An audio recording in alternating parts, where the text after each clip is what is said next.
Hello, Easton, and welcome to the Rabbi's Roundtable. I'm Rabbi Peter Hyman, Rabbi at Temple B'nai Israel, and we are coming to you from the studios of MCTV, which are located in the Avalon Theater. And we have an interesting show, and I know I say this all the time, but they're always interesting. And our first guest is Norman Bell. Norm, thanks for being here. Norman was born in Brooklyn.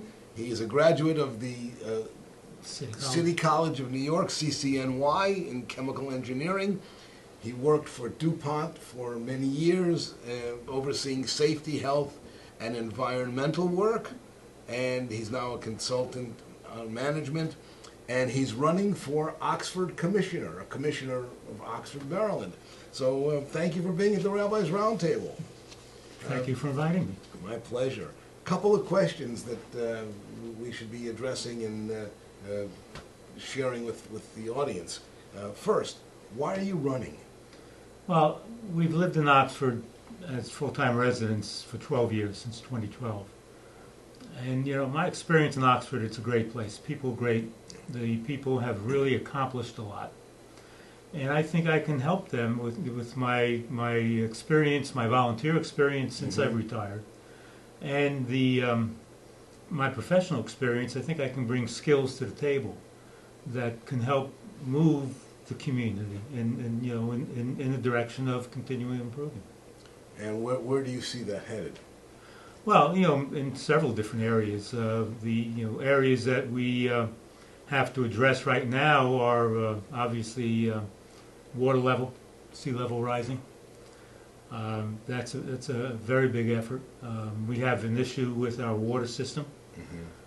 Needs to be upgraded, maintained. Some maintenance work needs to be done with it. And then the third issue that we have is we have 11 town employees. 5 of them will have less than 5 months' experience by July 1st. Wow. So that's a big management change issue. Yeah, absolutely. And absolutely. And dealing with that so that the town doesn't miss a step in providing services. And I've spent a lot of my career with management change. So. Well, and for me, as an old Eagle Scout, the environmental concerns are, especially in some place like Oxford and where we are on the Eastern Shore, Right. terribly important, given global warming and all the things that can influence and impact that. Do me a favor, tell us a little more about your volunteer and professional experience. What did you do specifically? And Okay, well, we'll start with my professional experience because that was a while ago. I did, as he said, I'm a chemical engineering graduate. I worked for DuPont in terms of operations, technical work, operations support. I ran operations and manufacturing. I did labor relations work for them. I ran businesses for them, and got into safety, health, environmental work for a good part of my career. And wound up, it was the largest division of the company. wow. 24,000 employees. So it was a global responsibility, and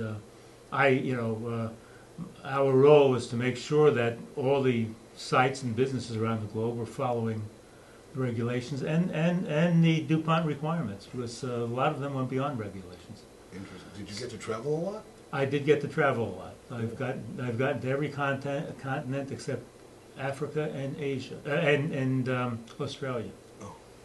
Almost got to Australia, but didn't make it. Australia is very cool. Yes, yes. I've been there a couple times.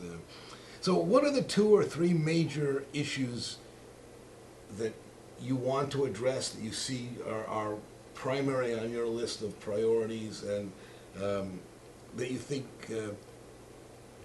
need to be fixed, and how are you going to be able to do that once you're elected? Well, coming back to my experience as a volunteer, I've done a lot of work in the town of Oxford. I got involved with the Oxford Community Center 10 years ago, became a member of the board 8 years ago, and was president up until a couple weeks ago for a year. So, that's getting involved in the town and how to support the town. I also got involved with the town government in terms of the planning commission. An opening came up in the planning commission. I volunteered for it, and I was accepted and wound up on the planning commission. And a short time after that, I became chair of the planning commission. So, got involved in terms of what goes on in terms of the planning commission, and some of the work that we did and we're still doing. The town of Oxford, as well as all the municipalities in Maryland, has to have a comprehensive plan. Oh, yes. And the comprehensive plan is a plan for the town, for Oxford, for the next 10 years. And it's got to be renewed every 10 years. Well, we're in the renewal cycle now. So, it's given me the opportunity to really see what the issues are for the town overall and work on them. For instance, a major issue, the first issue that we addressed was how is the town going to grow? And Oxford, because of where it's situated, is kind of restricted geographically in terms of how it can grow. But one of the things we looked at was annexation, and so the commission took a good look at that, and we decided that the option that we felt was best. There's a group of houses just outside of town that the land is fully developed. It's one house on there. It's residential, and they're on septic systems. If because of their location, they're on the water, septic system fails, then you have to, they probably will not be allowed to put in another septic system. So they have to tie into either municipal system or haul the waste away. And so we have the opportunity where we can annex them. We have the facilities, the capacity to do that, and we can easily annex them individually, or as the need arises. So we put that in a comprehensive plan, and when it comes to annexation, what's in the comprehensive plan has to be followed. So in terms of any other annexation, we ruled out any large-scale annexation, and in fact we developed 4 proposals that we had an open house for the public, for them to come in and take a look and see which proposal they liked the best. And 55, 60 folks came in, and all except 2 really liked the proposal that we were putting forward. So before we went to the commissioners, we got public input on that. We finalized that, sent it to the commissioners, and they've approved it. Oh, so not the whole comprehensive plan, but the annexation. Yeah, the annexation. Good. So that's one thing that we've gotten involved with as that. The other thing is the state passed some marijuana laws that had to be followed, and so we had to take a look at our zoning and where we might be able to fit that in and make sure that it fit within the requirements of the state law, of the cannabis regulations. And so we did that, and that was an interesting piece of work. Yeah, I'm sure. But it's been a good advantage for me to really understand what's going on in the town and get knowledge. And the election is when? June 18th. June 18th. Very good. Very good. I never did drugs. I never drank. I always say I eat my calories. Yes, it's true. It's true. So coming back to your question about what are the 3 things, I mentioned them. The first is the management of change of the employees. Again, 5 out of 11 employees are going to be new, and they're in the administration, they're in police, and they're in the public works. So having a bad transition is really going to impact services. Of course. So we really need to watch that and do as good a job as possible, making sure that the new employees have what they need, and we're giving them as a town what they need, so that they can assimilate very quickly into the town's requirements. Well, that's important. I mean, you have to have an understanding of the context in which you're working. That's right. Without question. And let me just finish on the other 2. The sea level, the water issue, the sea level rise. There's really 2 issues there. One, of flooding. There was a 2016 report by an engineering group, came up with some recommendations. To implement those recommendations, the town had to do more studies and things of that nature. The engineering firm has come up with 4 recommendations that the town commissioners voted on last week to consider and agreed to, and those are coming up for final vote next week. So the flooding issue is really being handled, the immediate issue. The longer term issue is sea level rise. And that's a very difficult issue to deal with. Of course. And so what we're doing is we have a sea level rise group in town that's trying to gain some traction, and we're having 3 sessions for the public. We've had 2. One is coming up in 2 weeks, and the end result of that is to educate the public on what's really happening with sea level rise. And this last session, we're having someone coming from the state to talk about citizen committees and how they can help move this along. Because what we want to do is form a citizens group to keep this in front of the commissioners. Somewhere down the road, if 2 or 3 commissioners don't want to put the emphasis on that, it could fade. Yeah. So we want to make sure that there's a citizens group continuing the effort. And I'm on the steering team that has been working to develop that. Good. So that's what we're doing for the longer term. Well, you got your hands full without question. I mean, they're serious. I'm not being a wise guy. There are serious issues here that have to be addressed by the community and actually by all of us. So, we have been talking to Norman Bell, and in full disclosure, Norman's a longtime friend, and Norman is running for Oxford Commissioner. Commissioner on the Oxford City Council, Town Council. On the Town Commission, the official Town Commissioner. And the election is June 18th. We wish you good luck, and thank you, Norm, for being on the Rabbi's Roundtable. Thank you very much. And we will be back momentarily, Easton.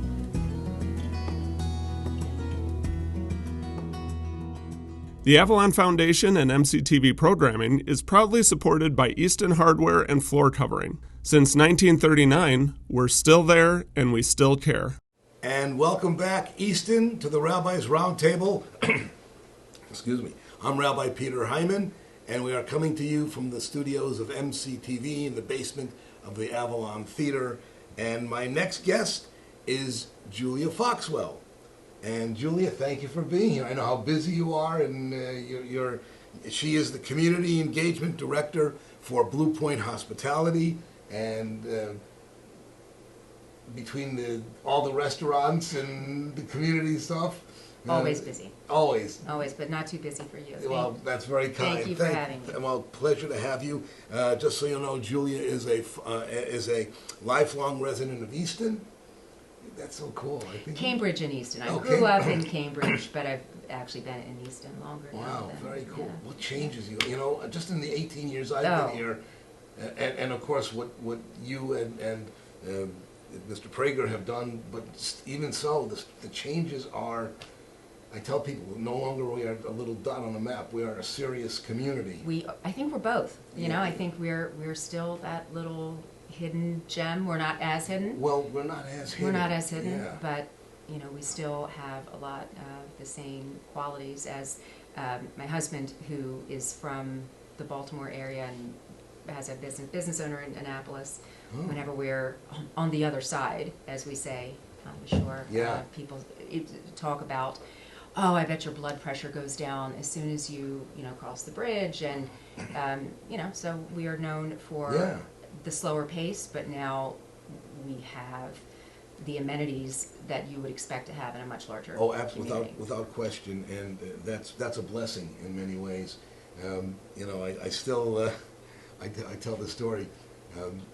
They invited me years ago now to interview at the congregation, and I'd never heard of anything except Baltimore about Maryland, and I came here, and having grown up in Connecticut on the Connecticut shore of Long Island Sound, everybody's got boats. I see all this water. I said, I'm done. I'm here. Yeah. So anyway, thank you for being with us and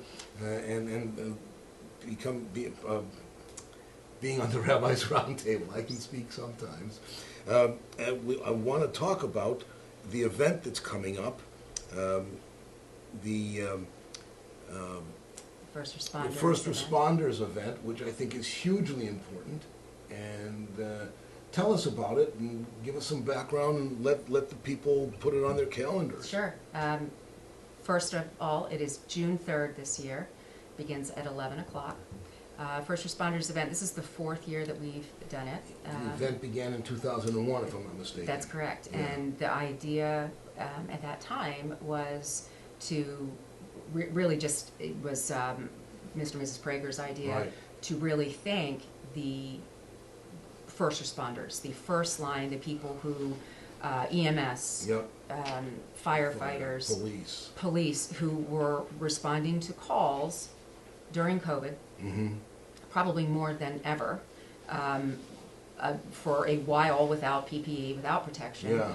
And one thing that a lot of people don't know is that 100% of our firefighters are on volunteer. I know that. And maybe some people out there don't. That's important. No, they Yeah. are not compensated, so they are going in.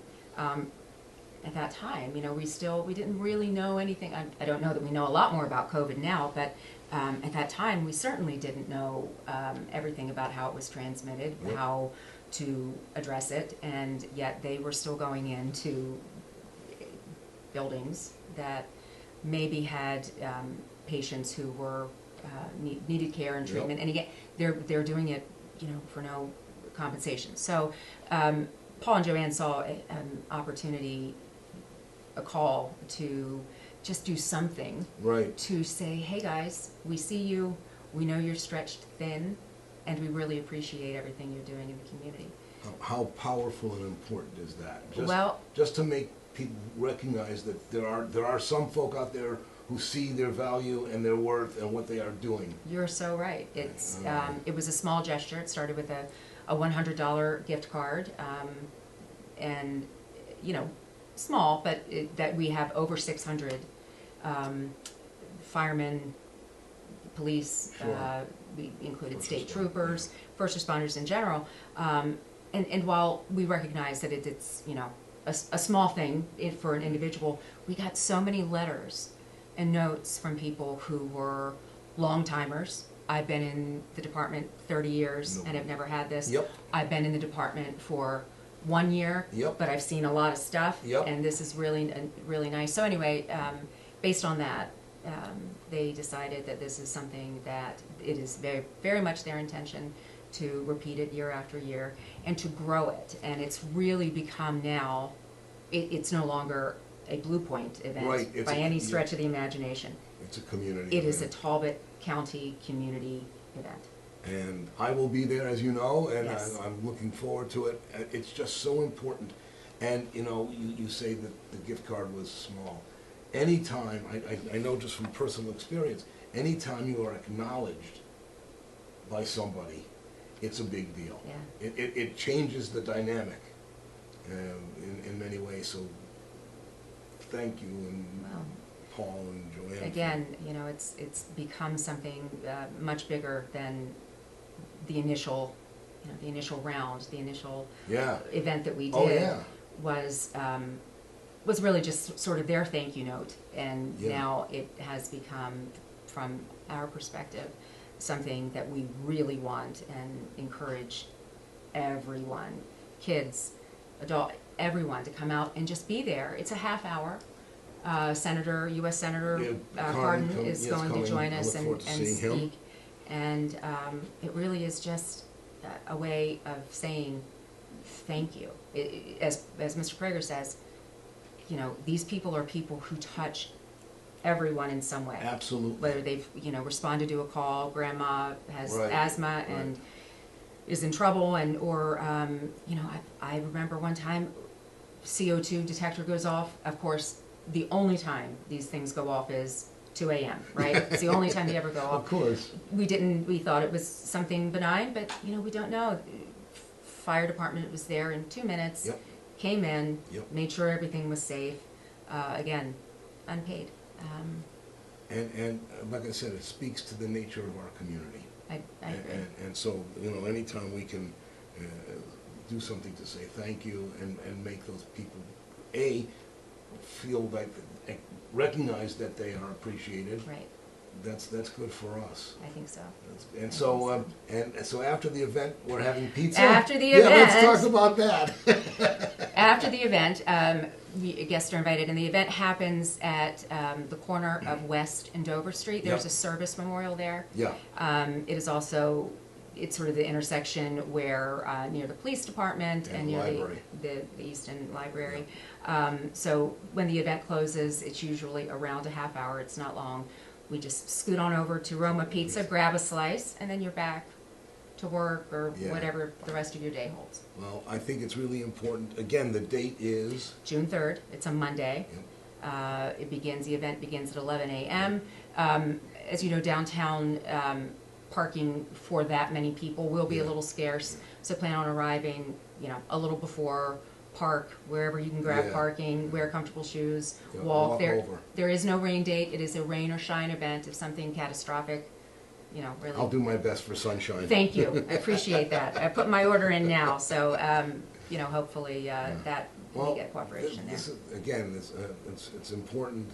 We're appreciative of your efforts and Blue Point and the Prager's vision, and I hope we get a lot of people. I hope we get a lot of people. Yeah, me too. That's what we're looking for. We've been talking with Julia Foxwell. Julia is the Community Engagement, Director for Blue Point Hospitality, and this is going to be the First Responders event on June 3rd at 11 p.m. AM. I'm sorry. 11 a.m. Don't show up at yeah, 11. yeah, don't show up at 11 p.m. It's No 11, pizza. June 3rd, 11 a.m. Pizza after the program. You got And it. thank you for being here. Thank you, Rabbi. I appreciate it. Appreciate you. Thank you. Easton, we will be back momentarily.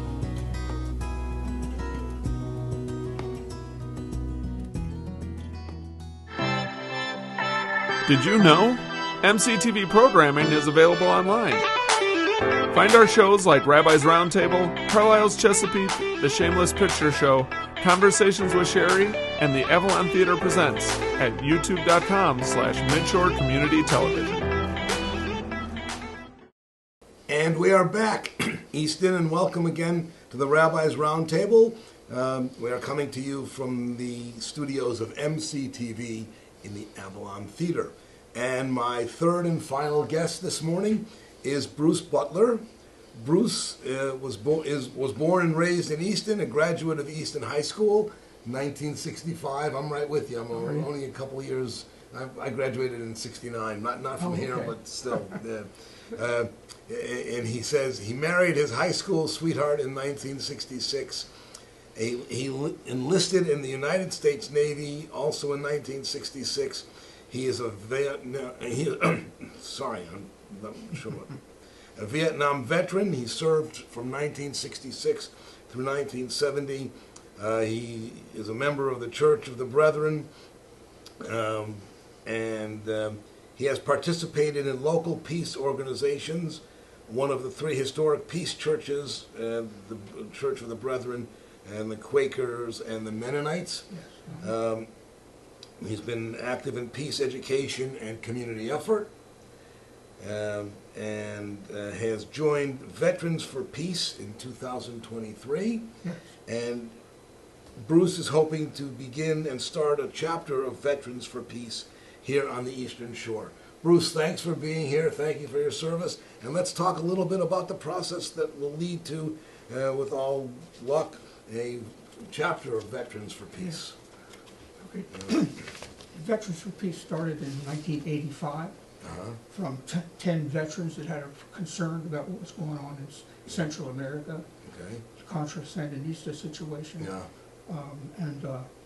They started chapters, and now we have over 100 chapters across the United States. 100 chapters of Yeah. Veterans for Peace. And we have, Wow. I think, there's more than that, probably 10 international chapters in Vietnam, Ireland, Japan, United Kingdom, France, and other countries. We have chapters in those. And are they Americans or are they natives of those countries? Natives of those. Wow. So- You didn't tell me that part. That's Yeah. interesting. And we are involved in the United Nations. We have a representative in the United Nations.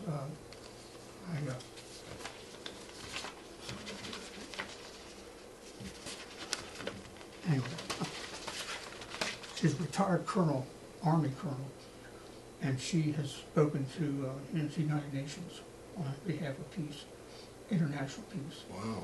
Wow. And we have, as I say, over 100 chapters here in the United States. That I was not aware of that. So, It's- and where are you in the process of getting the chapter on the Eastern Shore? How's it coming? Well, it's been a little slow, on the slow side, but I met some people. I had a table at the Multicultural Festival, Oh, good. and I got some good response from that. Okay. So looking at having a meeting. I'm not sure when this will be aired, but maybe on June the 1st, Saturday, June the 1st. And this will be aired by the 28th of May. Oh, okay. Yeah, so So if we do it, have a chapter meeting, or a prospective chapter meeting at the YMCA. The YMCA has been very gracious to supply us meeting space there. Wendy Palmer. I know Wendy very well. Yeah.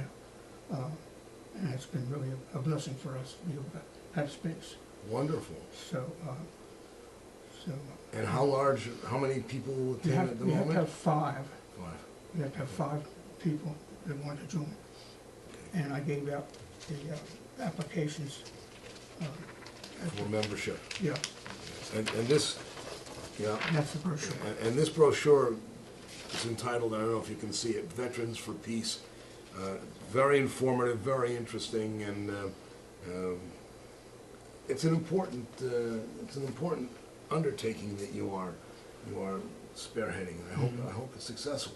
So the major challenges are, we don't know who all the veterans are, do we? No, they're from different backgrounds. Yeah. And we have enlisted people that can participate.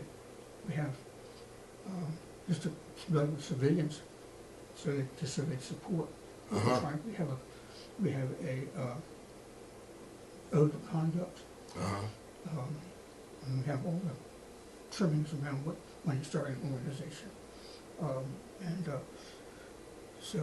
But now that with the troubles in the Middle East, which I'm sure you're very familiar with, More than I want to be. and we have pushed for a ceasefire, and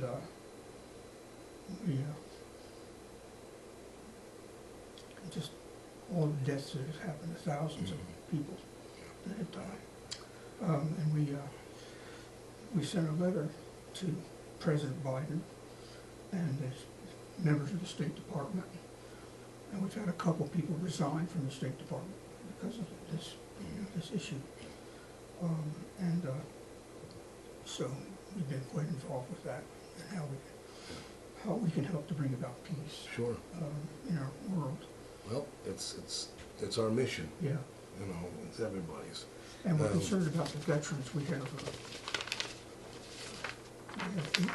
have 18 veterans a day commit suicide.